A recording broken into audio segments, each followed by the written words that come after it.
नमस्कार दोस्तों। आज की क्लास महत्वपूर्ण तो होने वाली है, लेकिन इसके साथ साथ जो हमने कल बहुत सारे प्रैक्टिस क्वेश्चन की हमने की थी, उसी श्रृंखला को हम आज आगे बढ़ा रहे हैं।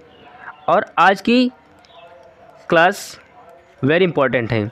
इसके साथ साथ जो भारत में विभिन्न परीक्षाएं होती हैं, ठीक है, या फिर जो परीक्षा आने वाली यानी कमिंग सून जो एग्ज़ाम है, उनके लिए भी अगर आप तैयारी करते हैं किसी वनडे एग्ज़ाम की, तो भी ये क्लास आपके लिए महत्वपूर्ण होने वाली है।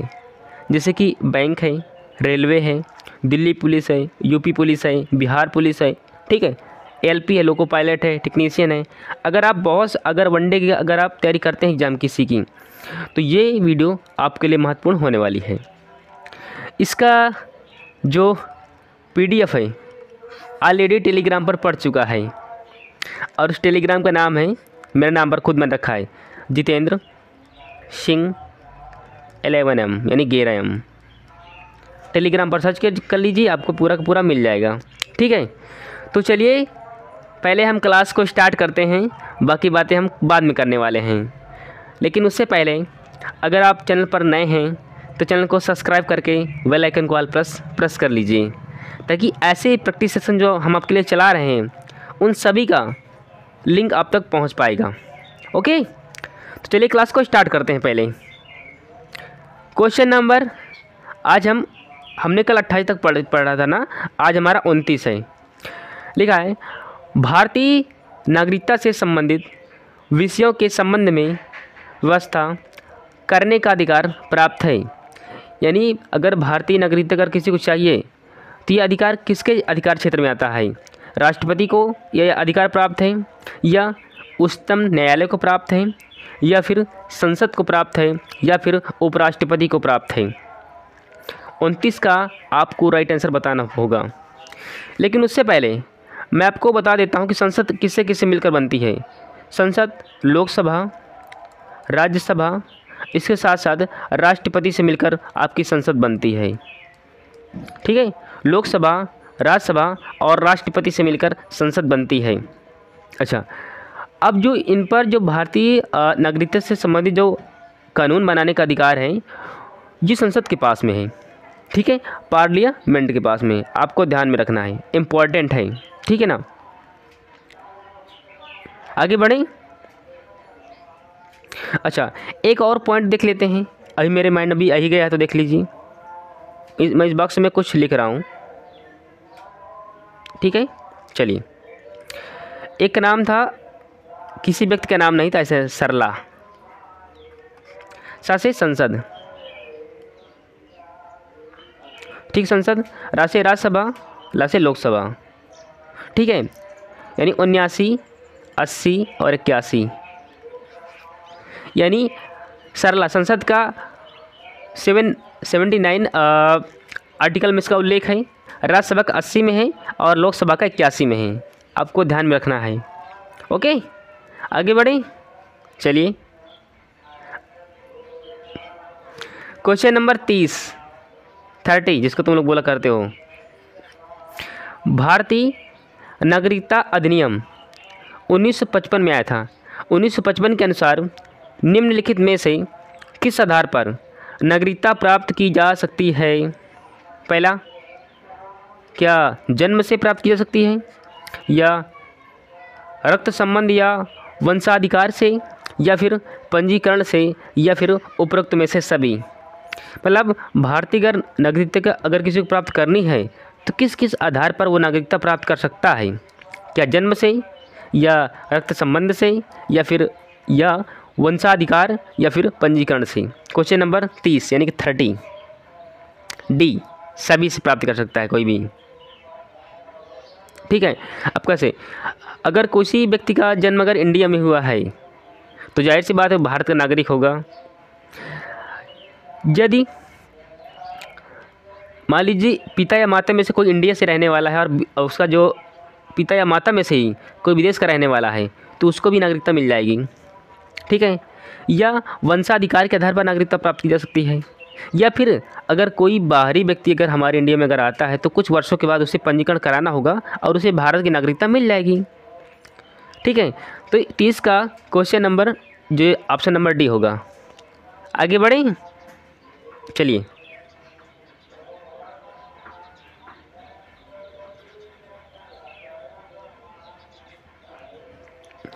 अब आपका 31 है।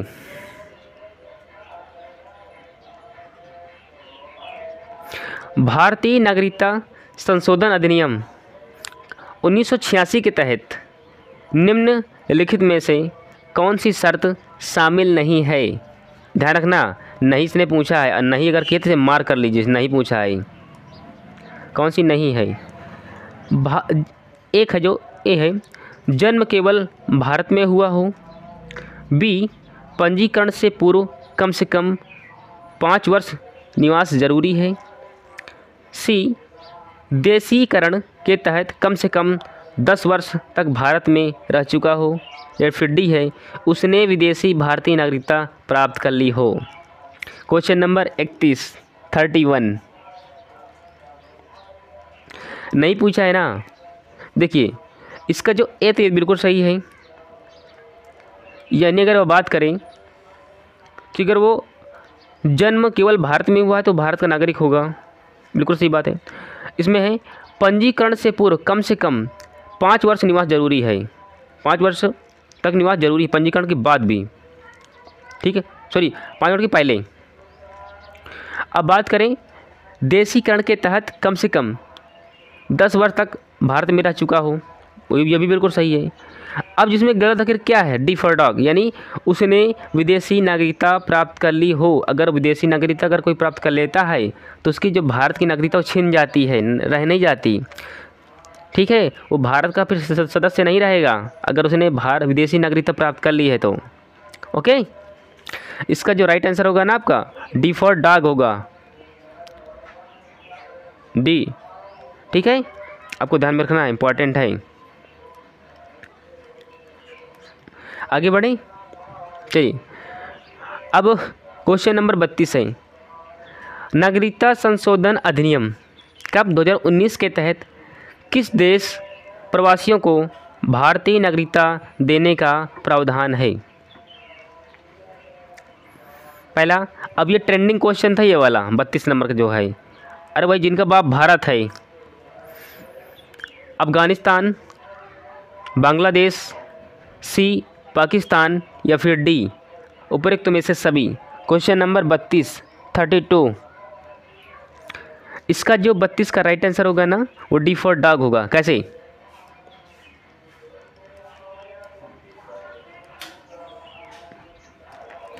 यानी पाकिस्तान और बांग्लादेश और अफ़गानिस्तान, अगर यहाँ से कोई भी माइनॉरिटी अगर आ रही है मुस्लिम को छोड़ करके, तो इंडिया में वो निवास कर सकता है, यानी जिसका बाप भारत है। कौन सा है वो? चलो मैं लिख देता हूँ, 1 मिनट। जिनका बाप भारत है, कौन सा? बांग्लादेश, अफ़गानिस्तान और पाकिस्तान। ओके, आगे बढ़ें, चलिए आगे बढ़ते हैं।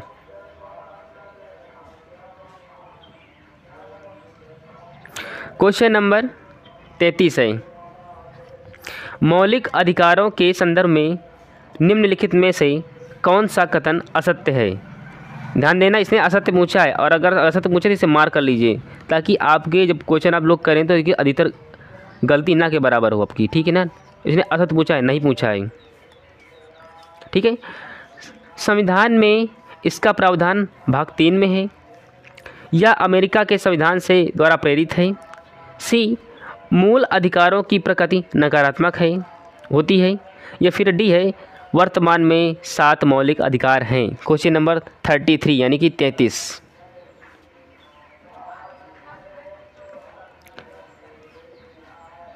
बोलिए जल्दी से, क्वेश्चन नंबर 33 डी। ये नहीं है, बाकी सभी हैं। वर्तमान में 7 मौलिक अधिकार नहीं हैं, ठीक है। जो पहला है, संविधान में इसका उल्लेख भाग 3 में है, जो कि बिल्कुल सही है, करेक्ट है, ठीक है। फिर है, यह अमेरिका से संविधान से प्रेरित है, बिल्कुल सही बात है, यह अमेरिका के संविधान से ही प्रेरित है। मूल अधिकारों की प्रकृति नकारात्मक होती है। और ये भी सही है।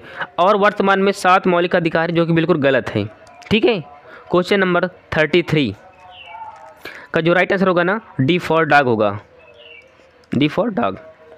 आगे बढ़ें, 33 चलिए।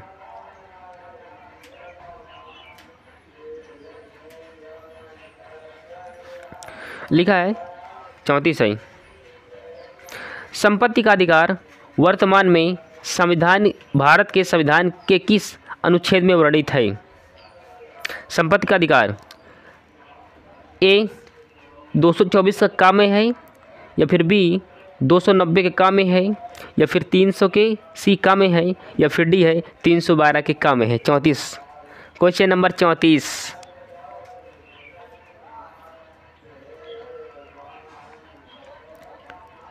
बोलिए, इसका जो राइट आंसर होगा ना वो 300 के ए में है। पहले 7 था लेकिन अब 6 ही बचे हैं। ठीक है ना, कौन?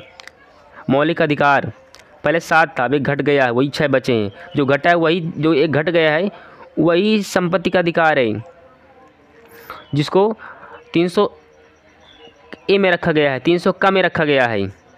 ओके, आगे बढ़ते हैं। क्वेश्चन नंबर 35 को ध्यान से सुनना है, तभी इसके साथ में ही आप कर पाएंगे, वरना आप कर नहीं पाएंगे। ओके, एक सूची को दूसरी सूची से मिलाना है। अनुच्छेद 18 किससे संबंधित है? अनुच्छेद 21 किससे संबंधित है? अनुच्छेद 23 किससे संबंधित है? या फिर अनुच्छेद 24 किससे संबंधित है? क्वेश्चन नंबर 35, क्वेश्चन नंबर 35 देखो, क्वेश्चन नंबर मैं 35 की बात करूं तो ए को मिला दो तुम 4 से, ऐसे उपाधियों का अंदर 18 में होता है।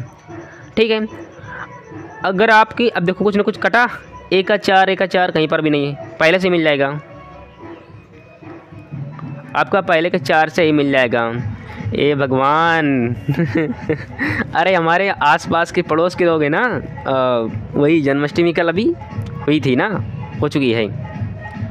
ठीक है, भगवान कृष्ण की छठी तो यही आज उसके पर में सुबह फिर बजा रहे हैं निकम्मे चलिए, अच्छा देखो बी का 3 है। ठीक है ना, नीनी अगर बालाघात अगर श्रम की अगर बात करता है तो उसका उल्लेख इसमें है, अनुच्छेद 21 में है। ठीक है, और सी का 2 यानी अगर जो बेगार प्रथा है वो 23 से संबंधित है, आर्टिकल 23 से। इसके साथ साथ जो हमारा 24 है यानी डी, इसका फर्स्ट से संबंधित है। ठीक है, ये पूरे के पूरे मैंने मार्क करा दिए हैं। ठीक है, यानी मैं यहाँ पर लिखता हूँ, पहले का 4 है, बी का 3 है, सी का 2 है और डी का फर्स्ट है, मिला लीजिए। ठीक है, यानी इसका क्वेश्चन नंबर आंसर नंबर 1 होगा। आगे बढ़ते हैं।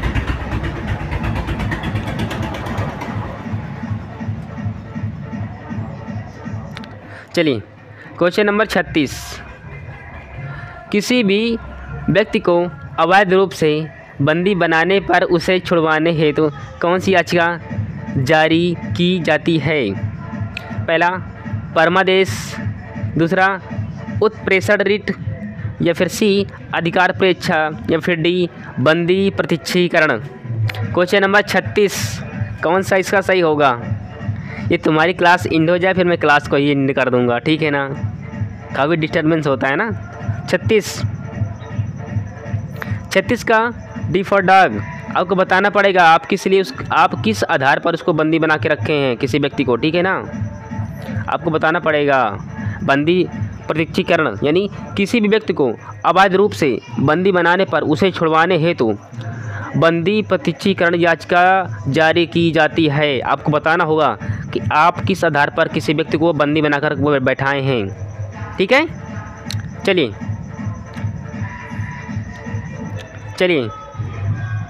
काफ़ी भक्त भगवान के।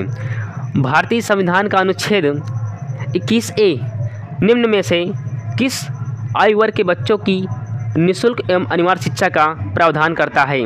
क्या 6 से 12 है, या 6 से 16 है, या फिर 6 से 14 है, या फिर 6 से 8 से 14 है? क्वेश्चन नंबर 37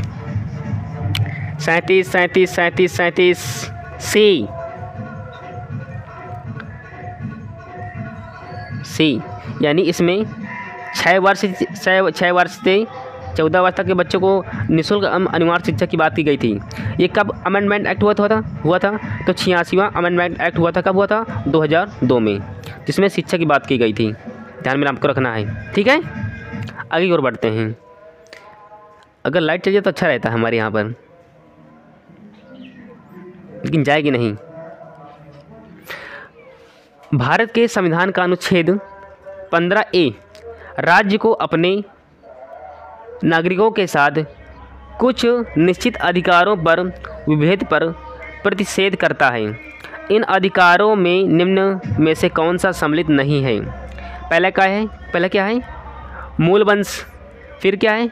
भाषा, या फिर धर्म, या फिर जन्म स्थान। इसने नहीं बोला है, आपको ध्यान रखना है।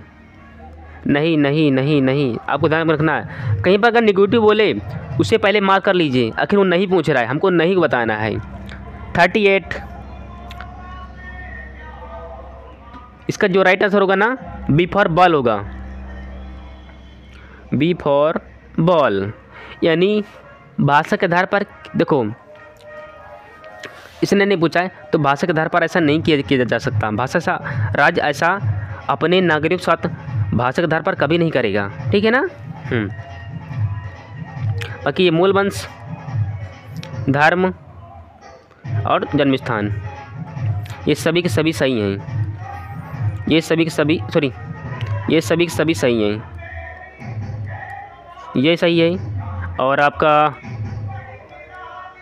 ये सही है, और ये सही है। गलत अब क्या है? बी फॉर बॉल, यानी इसका बी फॉर बॉल। मैं आगे बढ़ता हूँ, जल्दी तुम्हारी क्लास एंड हो जाए बस। चलो, मेनका गांधी बनाम भारत संघ 1978 बाद संविधान के किस अनुच्छेद से संबंधित है? अनुच्छेद 20 से है, या फिर बी फॉर बॉल अनुच्छेद 21 से है, या फिर अनुच्छेद 22 से है, या फिर अनुच्छेद 23 से है? 39 का कौन सा उत्तर सही होगा? अनुच्छेद 21।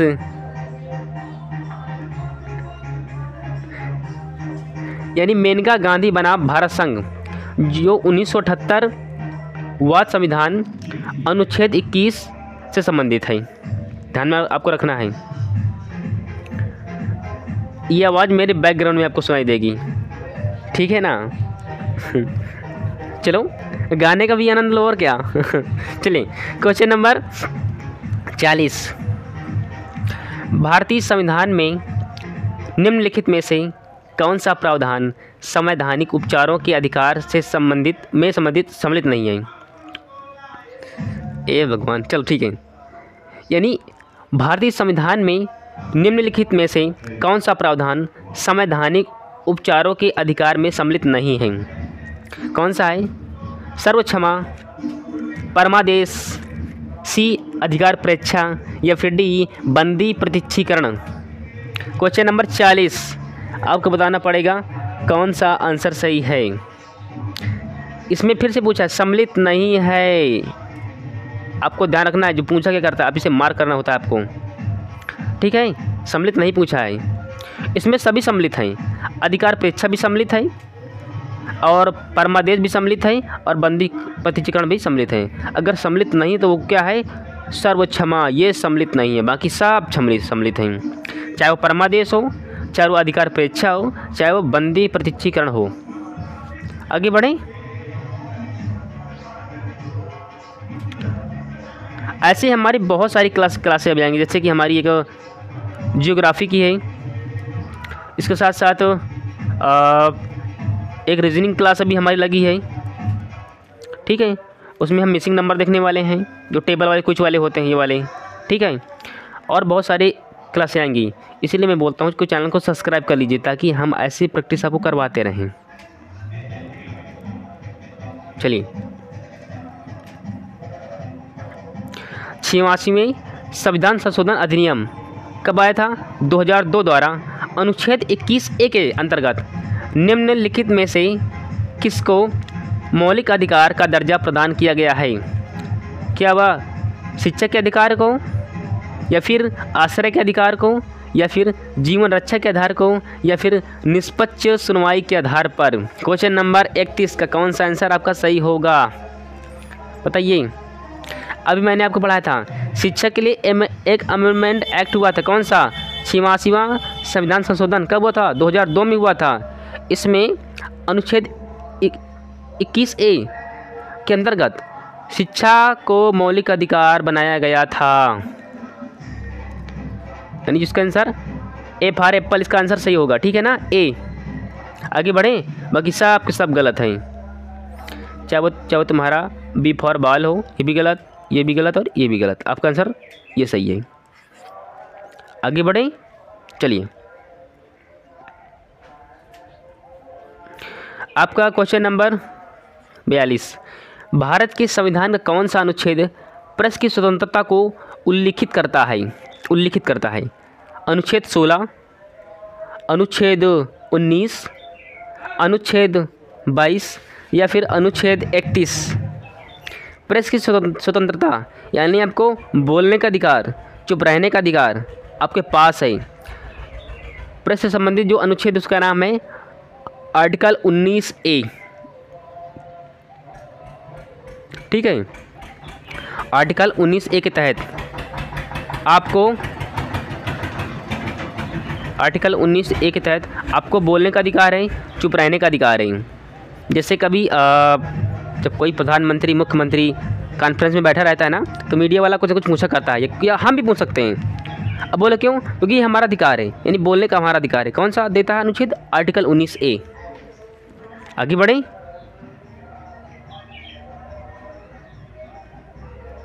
चलें 43, भारत का संविधान निम्नलिखित में से कौन सा अधिकार प्रदान नहीं करता है? इसमें नहीं पूछा है, और अगर नहीं पूछा है तो आपको सही तरीके से उसे मार कर लेना है। नहीं पूछा है, ठीक है ना, नहीं, इसके बाद करना ही। समानता का अधिकार, स्वतंत्रता का अधिकार, समान आवास का अधिकार, या फिर धर्म की स्वतंत्रता का अधिकार? क्वेश्चन नंबर 43 यानी 43। देखो इसमें ऑप्शन देखो कितने हैं। समानता का अधिकार संविधान हमें देता है कि हम सभी समान हैं। स्वतंत्रता का अधिकार भी प्रदान करता है। अच्छा, समान आवास का नहीं करता है। अरे भाई, किस घर देता फिरेगा वो, ठीक है, इसमें खुद से कमाओ, घर बनवाओ। अच्छा, डी है धर्म की स्वतंत्रता का अधिकार, ये भी देता है, पर कौन नहीं देता?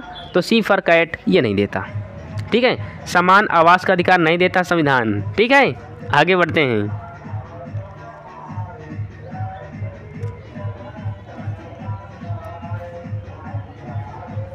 चलिए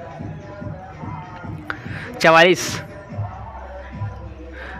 विधि के समक्ष समानता तथा विधियों का समान संरक्षण, इन दोनों प्रकार की व्याख्या का उल्लेख भारत के संविधान के कौन से अनुच्छेद में मिलता है? अनुच्छेद 14, अनुच्छेद 15, अनुच्छेद 16 या फिर अनुच्छेद 17? आपको बताना पड़ेगा कि कौन सा इन दोनों की व्याख्या करता है। कौन कौन की? विधि के समक्ष समानता और विधियों के समान संरक्षण का। Question number 44, 44, A for apple. इन दोनों के अनुच्छेद इन दोनों की व्याख्या करता है। अनुच्छेद 14 इन दोनों की व्याख्या करता है। कौन कौन सी दो व्याख्याएं? कि विधि के समक्ष समानता तथा विधियों के समान संरक्षण, इन दोनों की व्याख्या करता है अनुच्छेद 14। मुझे हल्का सा डिस्टर्बेंस हो रहा है, पर मुझे कोई फ़र्क ज़्यादा पड़ता नहीं है, ठीक है। चलिए छोड़ दीजिए।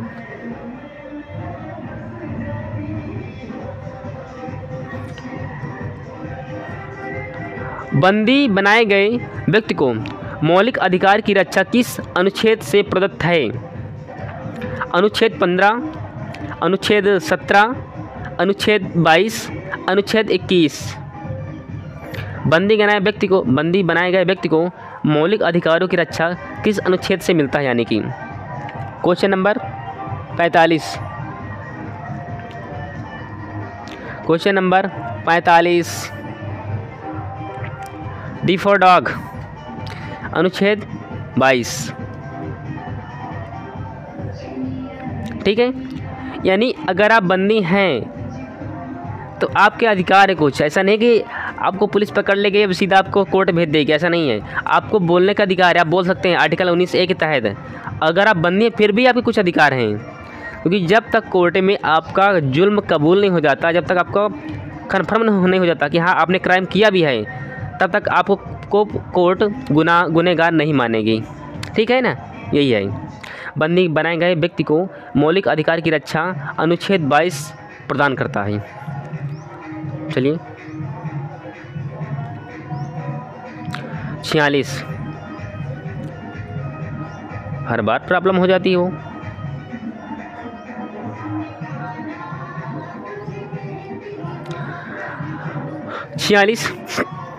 भारत के संविधान के अनुच्छेद 25 में उपयुक्त तो हिंदू शब्द सम्मिलित नहीं करता है। पहला, जैनों को, बी, बौद्धों को, या फिर सी, सिखों को, या फिर डी, पारसियों को। क्वेश्चन नंबर 46 का जो राइट आंसर होगा ना वो डी फॉर डॉग होगा, यानी कि पारसियों को। आगे बढ़े 47 क्वेश्चन नंबर। मुझे तो लगता है मैं खोपड़ी फोड़ दूँ बजाने वाले की, पर क्या करूँ। 47, भारत के संविधान के किस अनुच्छेद के तहत अस्पृश्यता या छुआछूत पर रोक लगाई गई है? अनुच्छेद 16, अनुच्छेद 17, अनुच्छेद 18, या फिर अनुच्छेद 19। छुआछूत पर रोक, ठीक है, होता ना कि हम ऊंची कास्ट के हैं, हम नीची कास्ट को छुएंगे नहीं, उसी की बात करता है 47। 17, अनुच्छेद 17 छुआछूत पर रोक की बात करता है। अनुच्छेद 17 यानी भारत के संविधान के अनुच्छेद 17 के तहत अस्पृश्यता या छुआछूत पर रोक लगाई गई है। बढ़े आगे, चलिए बढ़ लेते हैं। क्वेश्चन नंबर 48 यानी 48, भारत के संविधान का कौन सा भाग राज्य के नीति निर्देशक तत्व से संबंधित है? भाग 2, बी भाग 3, सी भाग 4, या सी भाग 6। पहले बताइए कि भारत ने नीति निर्देशक तत्व कहाँ से लिए हैं? सबसे बड़ी बात तो ये है, चलो मैं बताता हूँ। इसे आयरलैंड से लिए गए हैं, आयरलैंड से लिए गए हैं राज्य के नीति निर्देशक तत्व। अब सबसे बड़ी बात है कि ये किस भाग में इसका उल्लेख वर्णन है? 48 सी है, यानी कि 4 में इसका उल्लेख है। आपको ध्यान रखना है, इम्पोर्टेंट प्रश्न है, कई बार पूछा गया है। आगे बढ़ें। क्वेश्चन नंबर 48 का सी, भाग 4 में इसका उल्लेख है। किसका? राज्य के नीति निर्देशक तत्वों का उल्लेख भाग 4 में है। कहाँ से लिया गया है? आयरलैंड से लिया गया है। आगे बढ़ते हैं। ये आपके पूरे 60 प्रश्न हैं। भारतीय संविधान के अंतर्गत आर्थिक संसाधनों के केंद्रीकरण निम्नलिखित में से किसका उल्लंघन करता है? पहला, समानता के अधिकार का, स्वतंत्रता का अधिकार का, सी कल्याण की अवधारणा का, या फिर डी राज्य के नीति निर्देशक तत्वों का। क्वेश्चन नंबर 49 यानी कि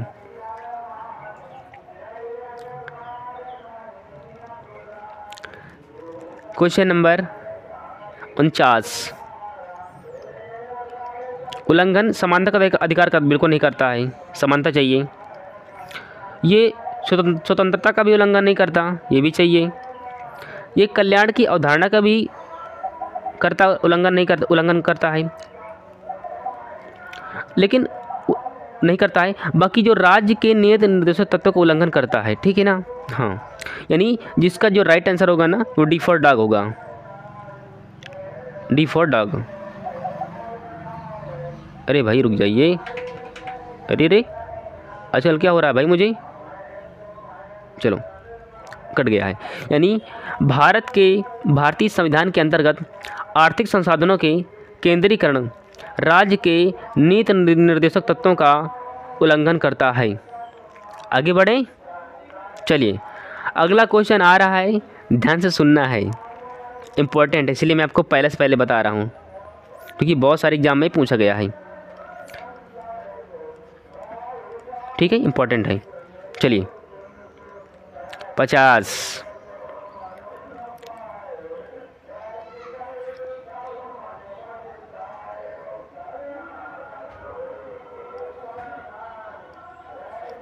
अरे क्या हो गया जी, मैं हर बार, चलो मैं मार्क नहीं करूँगा, पता नहीं क्यों गुस्सा हो जाता है हर बार वो।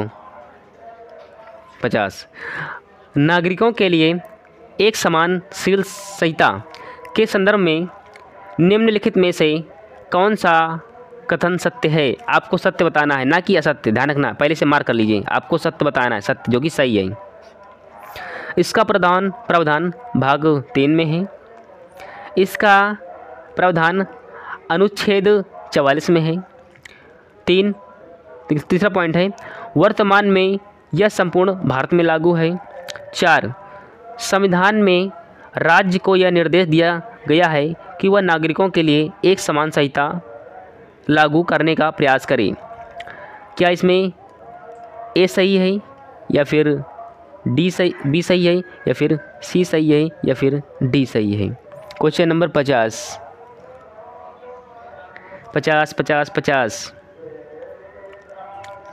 क्वेश्चन नंबर 50 का जो राइट आंसर होगा ना वो बी फॉर बाली होने वाला है। 2 और 4 बाकी सब गलत है। कैसा? इसका उल्लेख भाग 3 में बिल्कुल नहीं है, भाग 3 में बिल्कुल नहीं है। इसका प्रावधान 44 में है, हाँ, इसका उल्लेख अनुच्छेद 44 में है, यानी समान सिविल संहिता। ठीक है। इसका तीसरा, यह पूरे वर्तमान में या संपूर्ण भारत में लागू है, बिल्कुल गलत बात है। यह वर्तमान में पूरे भारत में लागू नहीं है। पहला गोवा था और दूसरा उत्तराखंड ने अभी बिल पास किया है हाल ही में। ठीक है ना, समान नागरिक संहिता इसे बोला करते हैं ऐसे भाषा में। यह पूरे भारत में लागू नहीं है। ठीक है ना, यानी इसमें आपका पहला गलत हो जाएगा। पहला गलत तो पहला से ही आपका ये ऑप्शन कटेगा और कुछ नहीं कटेगा। अच्छा, कह रहा है ये पूरे भारत में, इसका प्रावधान अनुच्छेद 44 में है, बिल्कुल सही बात है, यानी इसका दूसरा सही है, यानी कि अभी कुछ नहीं कर सकते। वर्तमान में पूरे भारत में लागू है, बिल्कुल गलत बात है। यह पूरे भारत में नहीं बल्कि 2 राज्यों में, पहला गोवा और दूसरा उत्तराखंड, यूके नहीं उत्तराखंड, 2 ऐसे राज्य हैं, इसलिए तीसरा भी गलत है। तो तीसरा भी गलत, तो ये हमारा सी फॉर कैट, ये भी हमारा कट गया। ठीक है, तो जो हमारा राइट आंसर होगा ना वो बी फॉर बाल होगा। यानी संविधान में राज्य को ये निर्देश दिया गया है कि वह नागरिकों के लिए एक समान नागरिक संहिता लागू करने का प्रयास करे। कोई बड़ा नहीं, कोई छोटा नहीं, कोई ऊंच नहीं, कोई नीच नहीं। ओके, चलो आखिरी हमारे 10 क्वेश्चन बचे हैं, उनको देख लेते हैं, बस फिर हम लोग बढ़ते हैं घर की ओर। तुम अपने घर पर, मैं अपने घर पर। चलिए ठीक है।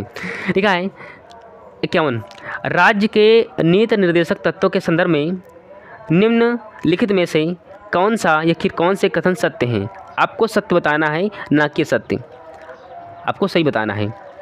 यह आयरलैंड के संविधान की देन है, यानी ये आयरलैंड के नीति निर्देशक तत्व से ले गया है। चलो मान लेते हैं, पहले देखते हैं। इसका प्रावधान भाग 4A में है। 3, यह कल्याणकारी राज्य के आदर्श की घोषणा करता है। इसमें से कौन से आपके आंसर सही होंगे? अच्छे प्रश्न है, ठीक है ना, बताना इसमें कौन सा सही है आपका। क्वेश्चन नंबर 51, इसका जो राइट आंसर होगा ना सी फॉर कैट होगा। बताते हैं कैसे। इसका 4A में नहीं, बल्कि गलत इसलिए है, इसका 4 में मात्र उल्लेख है, 4A में नहीं, जो कि बिल्कुल बिल्कुल गलत बोला है। इसका उल्लेख भाग 4 में है, A में नहीं था, इसलिए गलत है। अच्छा, यह आयरलैंड के संविधान की देन है, बिल्कुल सही बात है। राज्य के नीति निर्देशक तत्व आयरलैंड से ही ले गए हैं। अच्छा, यह कल्याणकारी राज्य के आदर्श की घोषणा करता है, बिल्कुल सही बात है। कि राज्य सभी के लिए समान सुविधाएं प्रदान करें। यानी इसका पहला और तीसरा दोनों इसके सही हैं, बाकी आपका पहला गलत है, इसमें ऑप्शन में आपका पहला गलत है और आपका दूसरा भी गलत है और आपका डी भी, ये भी गलत है। आगे बढ़ें। 51 हमारा सॉल्व हो गया। चलिए 52। अनुच्छेद 40 के अंतर्गत राज्य को किसके गठन का निर्देश दिया गया है? ग्राम सभा, बी पंचायत समिति, सी जिला परिषद या फिर डी ग्राम पंचायत। बताइए अनुच्छेद 40 किसकी बात करता है? क्वेश्चन नंबर 52 अनुच्छेद 40 52 ये बात करता है ग्राम पंचायत की, ठीक है ना, आपको ध्यान में रखना है। अनुच्छेद 40 ग्राम पंचायत की बात करता है।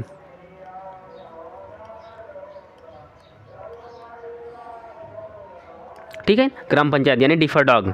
यानी अनुच्छेद 40 के अंतर्गत राज्य को ग्राम पंचायत गठन करने का निर्देश दिया गया है।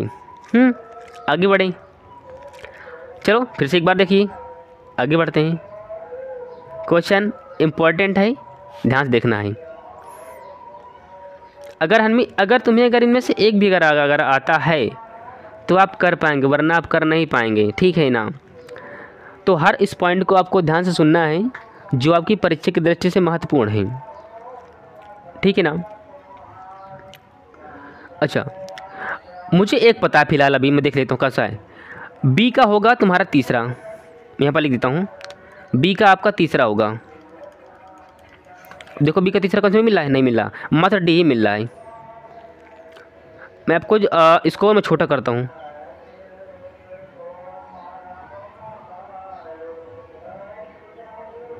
अब आपको दिखता होगा, ठीक है। मैं 53 की बात करता हूँ। हमको सूची 1 को सूची 2 से मिलाना है और मुझे पता है कि मुझे 48 का मुझे पता है, अनुच्छेद 48 का पता है, ये गौ हत्या पर प्रतिबंध लगाता है, यानी बी का थर्ड। अच्छा, इसमें बी का थर्ड किसमें है इसमें मात्र डिफॉल्ट डॉग वाले में है बी का थर्ड, बाकी सब अल्टरनेट है। लो हमारा आंसर मिल गया। यानी जब बी का तीसरा होगा, अब ए को 4 से मिला देना है, ए को 4 से। अरे भाई हमारा पेन कहाँ गया? ए आपको ए को 4 से मिला देना है, बी आपका 3 मिल ही गया है, सी को 2 से मिला दीजिए, सी को 2 से मिला दीजिए और आपका डी का फर्स्ट मिला दीजिए। ये हो गया आपकी मिलान। हमको ऐसे क्वेश्चन हल करने होते हैं, हमें अल्टरनेट ढूंढना होता है ताकि अगर हमें कुछ ना कुछ आता है तो हम कर पाएंगे, वरना हम कर नहीं पाएंगे। अगर हमें 1-2 आते हैं तो कर पाएंगे, ठीक है। बढ़ते हैं आगे की ओर।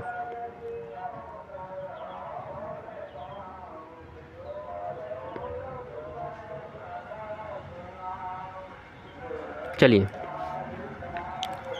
54 नहीं, वो चारा नहीं ठीक है, 54 की बात करते हैं हम। अरे बेवड़ा है क्या, हर बार आ जाता है। चलो हम नीचे वो ले लेते हैं।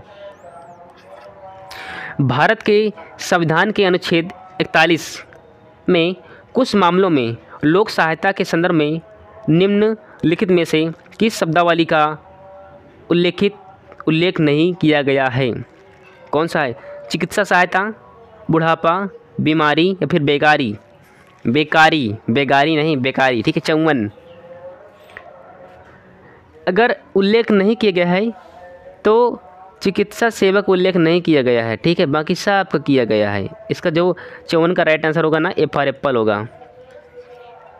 आगे बढ़ें। लिखा है 55 निम्नलिखित में से किसने राज्य के नीति निर्देशक तत्वों को सामाजिक क्रांति के प्रतीक बनाया है? Doctor Bhimrao Ambedkar, Granville ऑस्ट्रिन, A.V.. Dicey या फिर के.टी. शाह। 55 इसका जो राइट आंसर होगा ना, बी फॉर बॉल होगा, यानी ग्रेनविल ऑस्ट्रिन ने राज्य के नीति निर्देशक तत्वों को सामाजिक क्रांति के प्रतीक बताया है। हमारे 3-4 और बचे हैं, फिर आपकी क्लास पूरी की पूरी एंड हो जाएगी। चलिए, भारत में न्यायपालिका का कार्यपालिका से पृथक्करण यानी सेग्रेगेशन निम्नलिखित में से किसमें उल्लेखित है? 7वीं अनुसूची में, परंपरागत व्यवहार में, या फिर संविधान की उद्देशिका में, या फिर डी राज्य की नीति के निर्देशक तत्वों में। क्वेश्चन नंबर 56 है, 56। इसका जो राइट आंसर होगा ना वो डी फॉर डॉग ही होगा। ठीक है, इसका जो राइट आंसर होगा वो डी फॉर डॉग ही होने वाला है। ओके, चलिए 57। चलो, निःशुल्क न्याय एवं विधिक सहायता का प्रावधान किस अनुच्छेद में वर्णित है? अनुच्छेद 43A के तहत, या फिर अनुच्छेद 39A के तहत यानी 39A के तहत, या फिर अनुच्छेद 39C के तहत, या फिर आर्टिकल 38 के तहत। निःशुल्क न्याय एवं विधिक सहायता का प्रावधान किस अनुच्छेद में है?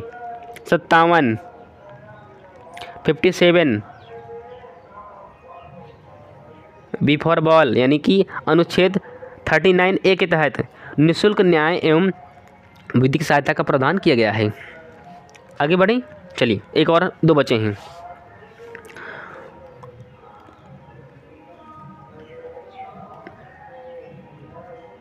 चलिए 58 देख लेते हैं एक बार। निम्नलिखित में से किस वाद में सर्वोच्च न्यायालय ने नीति निर्देशक तत्वों की तुलना में मूल अधिकारों की प्राथमिकता दी है?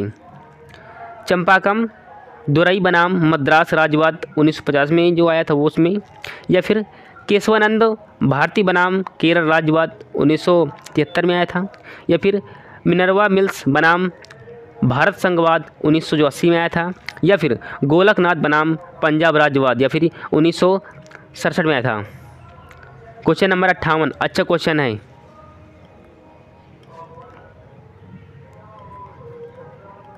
इम्पोर्टेंट है 58।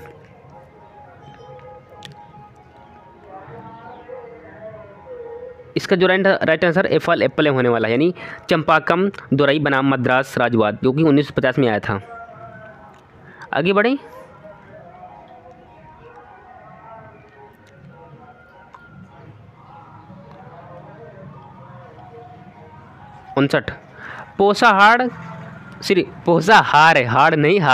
पोषाहार इस तरह और जीवन को ऊंचा करने तथा स्वास्थ्य का सुधार करने का राज्य का कर्तव्य उपबंधित है।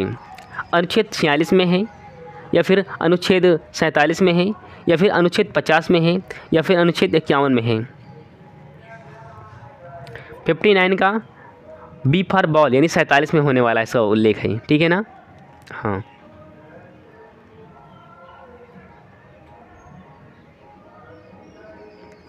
ओके। चलिए अब हम लगे हाथ देख लेते हैं 60 को भी। नहीं, जो ऊपर जाएगा इसे रहेगा 60 को भी। निम्नलिखित में से किसने माना कि नीति निर्देशक तत्व एक ऐसा चेक है जिसका भुगतान बैंक की इच्छा पर निर्भर है? किसने कहा था? केटी शाह, के संथानम, टीटी कृष्णमाचारी, या फिर सिब्बन लाल सक्सेना? बताइए। 60 का आंसर ए होगा, लेकिन इम्पोर्टेंट ज़्यादा है।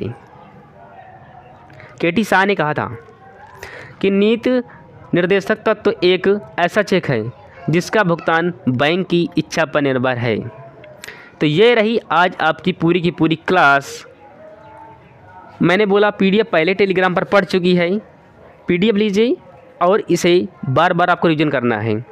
इसके साथ साथ अगर आप नीचे कमेंट करेंगे तो आपकी सुविधा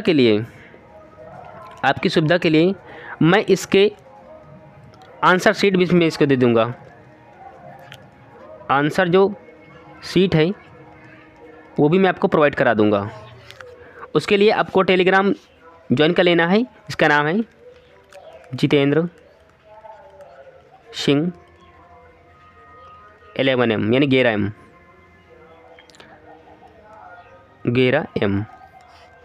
इतना सर्च कर लीजिए टेलीग्राम पर, मेरा आ जाएगा टेलीग्राम, ठीक है।